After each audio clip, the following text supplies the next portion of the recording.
I don't remember who leaned closer first. Maybe it was her, maybe it was me. But the air between us wasn't just air anymore. It was heat, humming, something alive that pulled us closer whether we wanted it or not. She stood by the window, her profile lit faintly by the glow outside, the kind of light that softens everything it touches. Her hair, a little undone, fell over her shoulder in a way that made me want to brush it back just to see the look in her eyes when I did. She was older, composed, the kind of woman who carried herself with an elegance that wasn't practiced. It just was.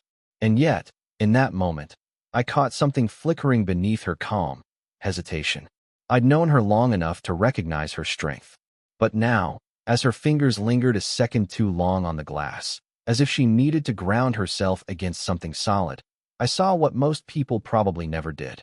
Vulnerability. A softness she tried not to show. My hand was close to hers, resting on the table beside the window. I didn't plan to move it. At least, that's what I told myself. But her knuckles brushed mine, just once, almost by accident. The touch was so light it could have been nothing. And yet I felt it everywhere. She didn't pull away. I turned toward her, and she met my gaze. That was when the silence thickened, no longer comfortable, no longer casual.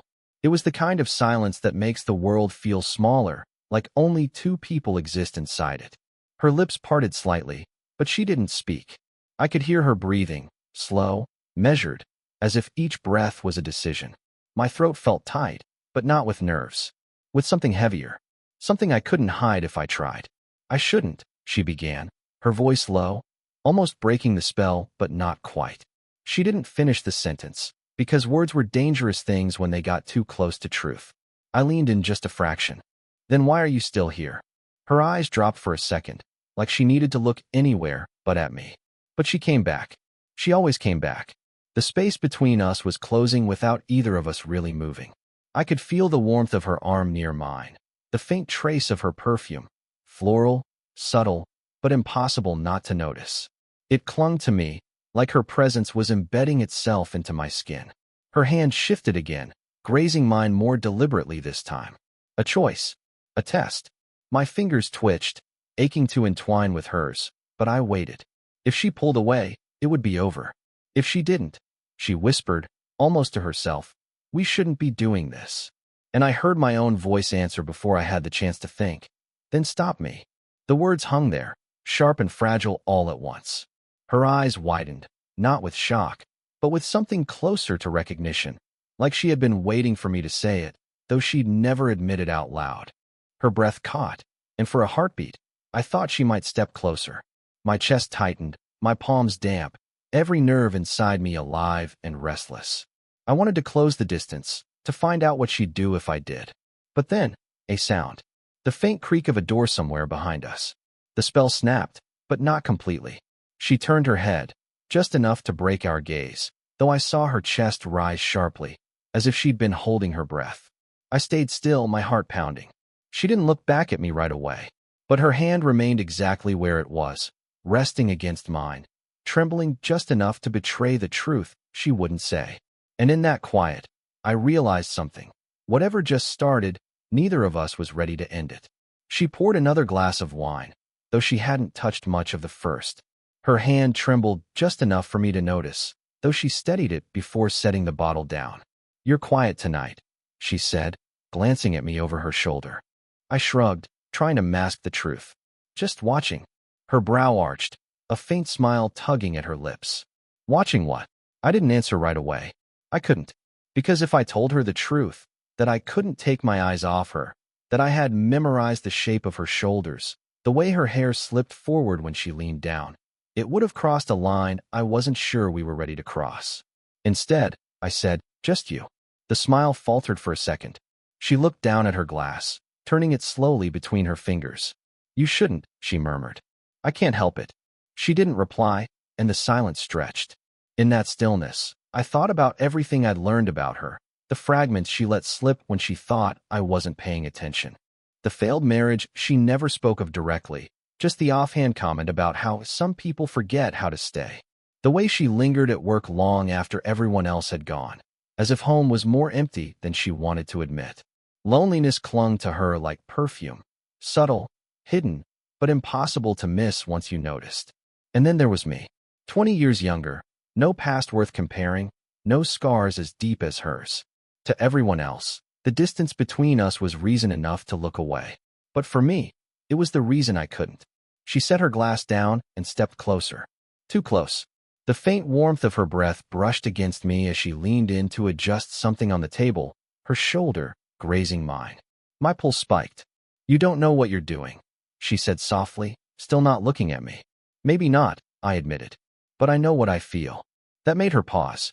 Her hand froze on the table, her body so close I could see the rise and fall of her chest. For a moment, she stayed like that, suspended in hesitation. Then she pulled back, just an inch, but enough to remind me of the wall she was trying to keep between us. I wanted to reach for her, to close the gap she kept creating. Instead, I clenched my hands at my sides, every nerve screaming for release. She finally looked at me, and for the first time, there was no mask. Just raw, unguarded vulnerability. "You'll regret this," she whispered. I shook my head. "Not if it's with you." Her lips parted, but no words came. Instead, she reached out. Only for a second, only enough to brush her fingers against the back of my hand before pulling away again. The touch was fleeting, almost nothing. And yet, it was everything. The room was too quiet, except for the soft hum of the fridge and the uneven rhythm of our breathing. She stood so close that I could see the faint curve of her collarbone, the way her pulse flickered at her throat. I wasn't supposed to notice, but I did. Her hand brushed the counter as she reached for her glass, and mine followed without meaning to. Our fingers touched, barely. A spark, a warning, a promise. She didn't move right away. Her lips parted, then pressed together again as if she'd just stopped herself from saying something dangerous. And then, the sudden vibration of a phone. The sound split the silence like glass breaking. Her eyes widened. My chest lurched. She fumbled for her bag, pulling out her phone, the screen lighting her face in cold blue. A message. I couldn't see the words, but I could see the way her expression shifted. Tension, then hesitation, then the quick blink of someone forcing control back into their body. She set the phone down, face down, and whispered, "I can't. Someone will." Her voice trailed, but the meaning lingered. Someone will notice. Someone will find out. I swallowed hard, every muscle tight. "Then why don't you walk away?" Her eyes met mine, sharp, almost accusing. But she didn't move. Footsteps echoed from the hallway outside. A friend's voice, calling her name, casual, unsuspecting. The sound froze us both in place. She pressed a hand against my chest without thinking, steadying herself, or maybe pushing me back. Her palm burned through my shirt, searing. "Stay quiet," she mouthed. The footsteps paused, then moved on. The door didn't open. Silence again. Heavy, loaded. Her hand was still against me. She realized it when I looked down, then slowly pulled away, but not fast enough. My breath caught, my body leaning forward before I could stop it. Our faces were inches apart, close enough that I could see the tiny crease near her eye, the faint tremor in her lower lip. I wanted to close the distance. I thought she did too. She whispered, "This is wrong," but her voice trembled in a way that betrayed her. "Then stop me," I said again, lower this time, almost a dare. Her eyes flickered down to my mouth, then back up. The world shrank to nothing but her and me and the unbearable space between us. She didn't move. Neither did I. A second heartbeat. Then another. And then she turned. Just slightly, just enough to stop it from happening. But instead of pulling away, she stayed there, so close I could feel the warmth radiating from her skin, her breath brushing my cheek. I stood frozen, every nerve on fire, knowing one small movement would change everything. We didn't kiss. We didn't speak. But when she finally drew back a fraction, her eyes told me what her lips wouldn't. We were already too close to turn back. We stood in the kitchen, the world outside forgotten, shadows stretching long across the floor. She had been pretending all evening, pretending she could laugh it off, keep her distance, hold the line. But the tremor in her hands told the truth. Finally, she spoke. Her voice was quiet, cracked at the edges. "Do you have any idea what this could cost me?" I didn't answer right away. I stepped closer instead, slow, deliberate, until the counter pressed lightly against her back and I stood inches in front of her. My heart was pounding, my throat dry. I lowered my voice. "Do you have any idea what it's costing me to stay this far away?" Her breath caught. Her eyes darted to mine, then down, then back again. She didn't move, though she could have. She stayed right there, close enough that the heat of her body wrapped around me.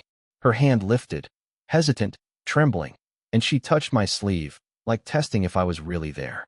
Then, almost without realizing it, her fingers trailed down to my wrist. The touch was feather-light, but it set every nerve alight. I reached up and brushed a loose strand of hair from her face, my knuckles grazing her cheek. She didn't flinch. She leaned into it, just barely, like a secret she couldn't hold back anymore. Her voice broke the silence. "This is madness." I leaned closer, close enough that my words warmed the shell of her ear. "Then let it be madness." She shivered. The tension snapped like a taut wire. Her other hand pressed against my chest, not to push me away, but to steady herself, as if her legs weren't quite hers anymore. "You're too young," she whispered, almost to herself. I smiled faintly, though my chest ached. "And you're too afraid." Her eyes flickered with something sharp. Anger, maybe, but laced with desire she couldn't mask. "Don't do that," she said. "Don't make me choose." "I'm not making you," I breathed. "I'm just standing here." For a heartbeat, the silence was unbearable. My face hovered close to hers, my lips almost brushing hers, our breaths tangling in the narrow space that separated us. The world had shrunk to this. Her eyes, her scent, the warmth of her skin against mine. Her voice dropped to a fragile whisper. "If we do this, there's no going back." I let the words hang, heavy, final. Then I leaned in, slower this time, deliberate. "Good." Her lips parted, her breath shaking against my mouth. And just as the space was about to vanish, just as the point of no return loomed, the sound of keys at the door. A metallic rattle, sharp and sudden, breaking the spell in an instant. Her eyes widened. She froze. I pulled back half an inch, my chest heaving, my hand still cupping her face. Neither of us moved. Neither of us breathed. We were one heartbeat away from everything changing. The sound of keys had faded. Whoever it was, they hadn't come in. The silence that followed was worse than the interruption itself. She pulled back, but not all the way. Her hand dropped from my chest slowly, fingers brushing down my shirt as if her body hadn't decided to let go yet. She wouldn't look at me. "You don't understand," she said softly, almost shaking her head. "Then tell me." I pressed. She exhaled, a tremor caught in the breath. Her eyes lifted to mine, and for once, she didn't try to hide. "Someone knows." The words landed heavy. My pulse jumped. "Knows what?" I asked, though I already felt the answer tightening inside me. "That you've been here, that we've been too close." Her voice cracked. "They saw us. Or maybe they heard. I don't know how much, but it's enough." The room tilted. The safety we pretended existed between these walls suddenly wasn't there. The quiet wasn't intimate anymore. It was suffocating. I stepped back, dragging a hand through my hair, pacing once across the room. But then I stopped, turned. She stood with her arms wrapped around herself, like she was bracing for impact. "You should have told me sooner," I said. "I thought I could handle it," she whispered. "I thought if I ignored it, maybe it would go away." Her vulnerability cut sharper than the words. I wanted to reach for her, to anchor her, but I stayed where I was. "And now?" I asked. She met my eyes again, and there was no hiding this time. "Now I can't stop thinking about you. Even when I should. Even when I promised myself I wouldn't." The confession dropped between us like a stone in still water, sending ripples through everything unspoken. My chest tightened. My body moved before my mind did. I crossed the room in 3 steps, stopping just short of her. She didn't move back. She looked up at me, her lips parted, her breath unsteady. My hand lifted halfway, hesitated, then finally brushed against her arm. She shivered. The attraction wasn't quiet anymore. It was loud, dangerous, pulsing in the space between our bodies. "You think I care who knows?" I said, voice low, rough. Her breath caught. She whispered, "You should." But even as she said it, she didn't pull away. She leaned, barely, so her shoulder brushed against me, her body betraying her words. The risk hung over us like a storm cloud, but neither of us stepped back. Her eyes locked on mine. If we cross this line, there's no undoing it. My pulse thundered. I leaned in, my lips near her ear. "Then let's stop pretending there's a line at all." Her hand trembled as it found mine, her fingers curling against my palm. It wasn't safety anymore, it was surrender. And I knew. As I tightened my grip, that whatever happened next, we were already past the point of return. The storm finally broke. Not outside, but here, between us. She stood against the wall, the faint glow of the lamp spilling across her face. I was close enough to hear the uneven catch of her breath, to see the way her lashes trembled when she blinked. My hand hovered near her hip, not touching, but close enough that the space burned. Her voice came out in a whisper. "This has to end." "Then say it," I murmured. "Say it, and I'll walk out that door." Her lips parted, but no words came. Instead, her chest rose, sharp and unsteady, as though each breath cost her something.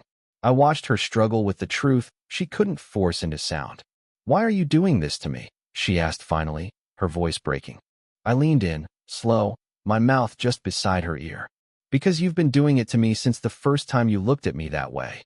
She shivered, her body tilting the faintest bit toward mine. The air was thick, heavy with all the words we hadn't said. Her hand lifted. She touched my jaw, fingers trembling as they traced the edge of my cheek. I closed my eyes for a second, leaning into her touch, knowing it was a choice. Hers, mine, ours. When I opened them, she was still there. Closer. Too close. "If we do this," she whispered, her lips inches from mine, "we can't go back." I didn't move. I let the words hang, waiting for her to finish. Her eyes flickered down to my mouth, then back up again. She was trembling, but not pulling away. "Then don't," I said. "Don't go back. Don't stop." Something inside her cracked. She pressed forward, not all at once, not recklessly, but with the slow, inevitable pull of gravity. My hand found her waist at the same moment her forehead rested against mine, both of us shaking, neither of us able to breathe properly. "I swore I wouldn't let this happen," she murmured, eyes closing. "And yet," I whispered, my thumb brushing the side of her hand, "here we are." The silence after was unbearable.